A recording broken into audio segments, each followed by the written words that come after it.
bring in our guest today. As I said, Stephen Gardner, a good friend of mine, host of the Stephen Gardner Show. Stephen, let's start with first. It's great to have you with us, and it's great to see you. Let's start with first. Pam Bondi, it seems, is doing damage control after citizen journalist Nick Shirley went all the way out to Minneapolis to cover the story. She tweeted this out yesterday after the story went crazy, over 100 million views on YouTube.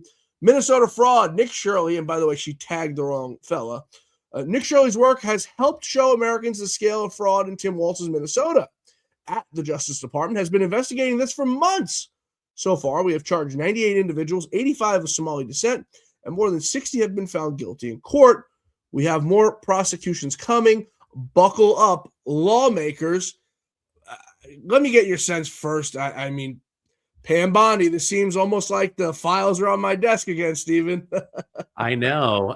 Listen, if we don't know what you're doing, then we just assume you're doing nothing, right? That you're just on Fox News. That's the biggest complaint is like, man, I'm just going to trust her because Trump does, but she's on Fox News. What is she actually doing? The beauty of what Nick Shirley did is you could not keep it hidden. You couldn't keep it from the media. You couldn't keep it from X. You couldn't keep it from the Department of Justice. So for them to come out and say, hey, we've been quietly doing this. We don't want you to quietly do it. We want perp walks. We want arrests. We want people in handcuffs. We want to know how much they stole from us and that they're going to pay either with time in jail or getting kicked out of America. I love it. I love what Nick Shirley did.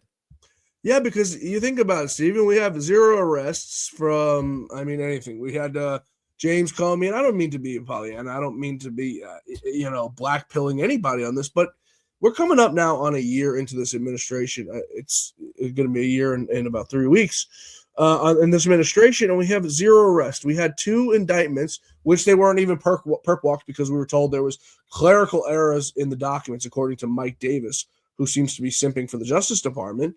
But there were clerical errors, so that's why James Comey wasn't perp walked. His case dismissed online to Congress. And then Tish James in New York, who for mortgage fraud, her case also dismissed. After a year, this is what we have to show for? Yeah, it's pathetic. I, for one, hey, what do you want for Christmas? Just some arrests, just some accountability. I said over on the Alex Jones show, if Trump can't get us arrests, then he owes us firings and replace some people that will go get us arrests. But at the end of the day, we want arrests and accountability.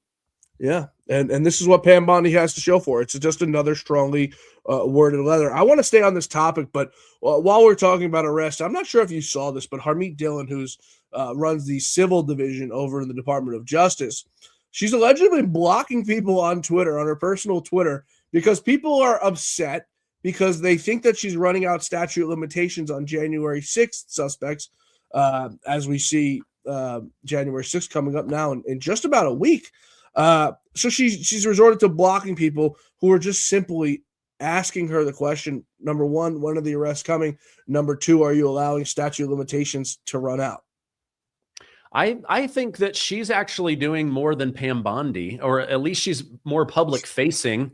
And because she's more public facing, maybe she's getting some of the backlash because people don't have an outlet of where to be angry. But I know I saw something the other day. She said, hey, listen, if you're going to continue to badmouth Trump, that's not going to help the MAGA agenda go forward. So allow us to do our job.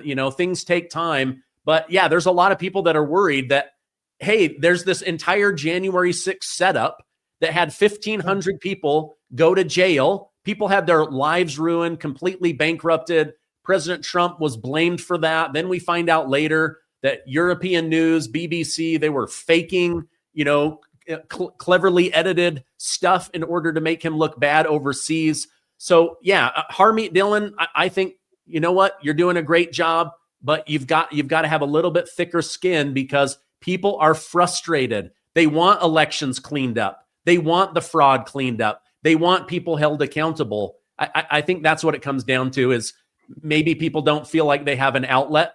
And so they came at her online and now she's blocking them. Yeah. I saw some of the stuff she's saying to people. She's calling them retarded conservative influencers. What good does that do anybody?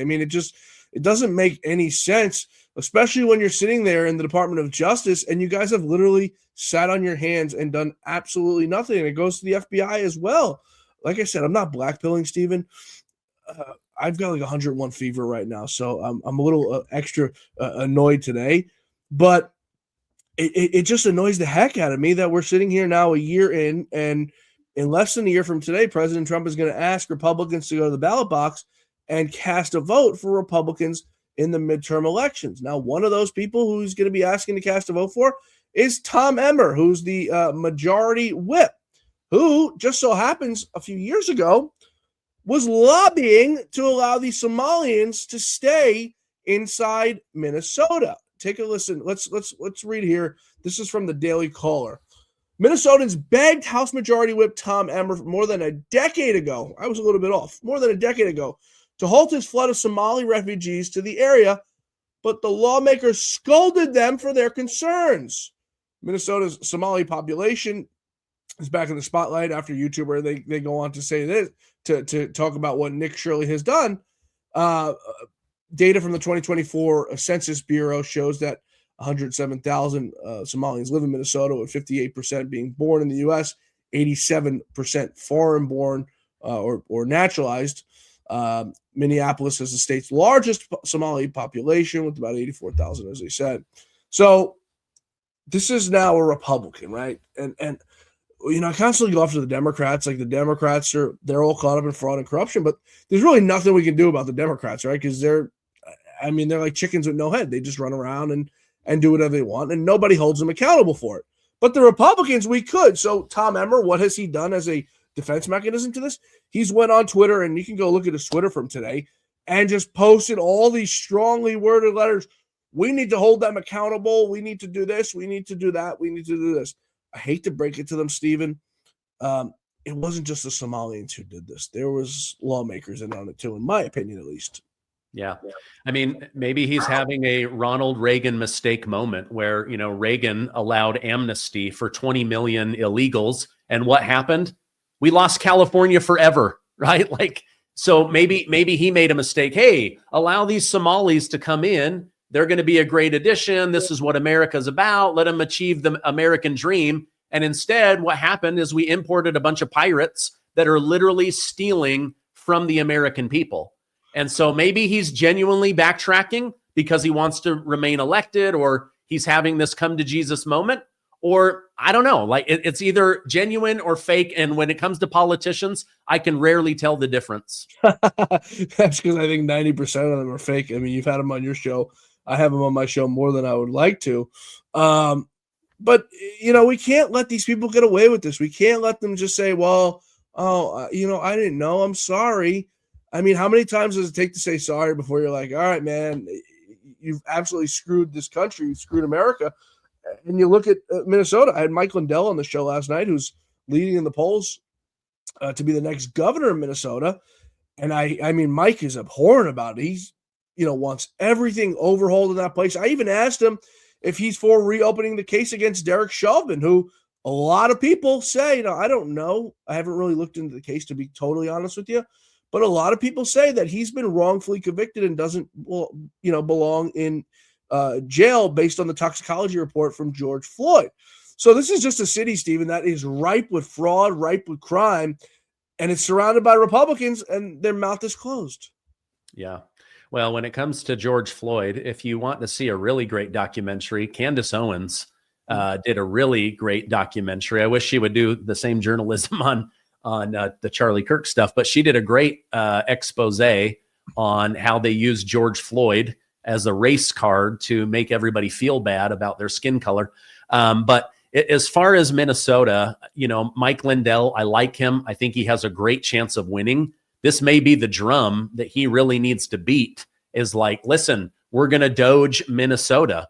We're going to get rid of illegals. We're going to clean up the crime. Minnesota has a terrible crime problem as well. So I think whoever can share the vision and then execute on making that area safe and healthy and growing and getting your kids up to reading level, there's so many things that you could do. But again, there's a lot of Republicans there. And I'm not a big fan of most Republicans. I'm pretty hard on them, actually. Yeah. But, you know, the libertarians were just never going to win. And so you got to pick one. And I just morally cannot side with the Democrats. Get your reaction on the video of Keith Ellison, because we were talking about Mike Lindell. He's the Attorney General of Minnesota. He's went after Mike Lindell. He's went after Mike Lindell's recovery network. For those who don't know, Mike Lindell is a recovering crack addict. The man spent the better part of his life on the streets doing drugs and completely changed his life around when he found the Lord. Built this multi-million-dollar company, and the Attorney General of Minnesota has come after Mike's recovery network, which hasn't taken a dime from anybody. It's been Mike's own money that he's dumped into it.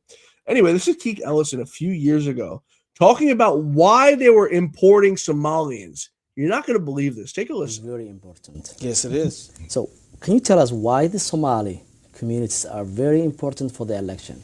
Well, the Somali community is critical. In my own election, I wouldn't be in office without the help of the Somali community. Okay. Somali voters came out in very large numbers and were able to register people to vote. Very recently I think there was several thousand Somalis who were just naturalized as U.S. citizens. Yeah. Somalis can make a huge impact on this election. And I can tell you without a doubt, it's not just in Minnesota that Somalis are make a big difference in the election. Also in Ohio, which is a battleground state. Somalis that are in Columbus, Ohio, and in Virginia all have a role, an opportunity to play a very big role in this election.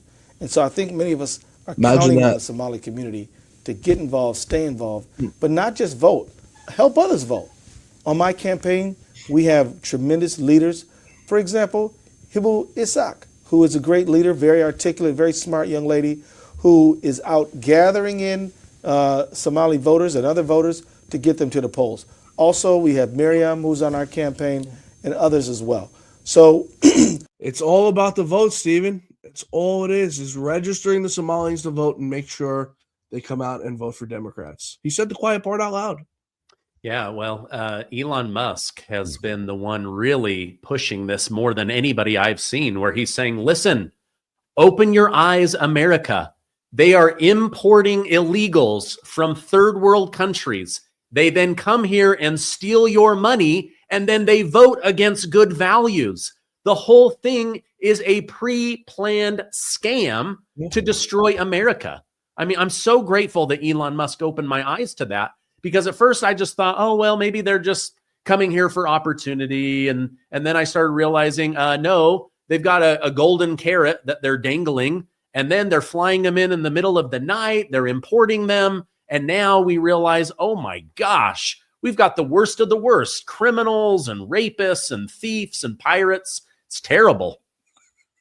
You get excuse me, you get me with the pirate thing, man, because it's so true. Anyone, what was that movie, Captain Phillips?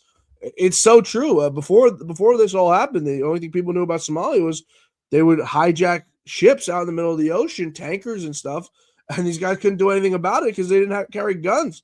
You had Somalians pulling up on friggin' canoes with like lawnmower engines on the back, Stephen, and hijacking these multi-million-dollar ships with millions and millions and tens of millions of dollars of cargo on it. And I'm sitting there like, this makes no sense. Get some guns on the ship and blow these people out of the water. I mean, go watch how Donald Trump does a drone strike. That's all you need to do.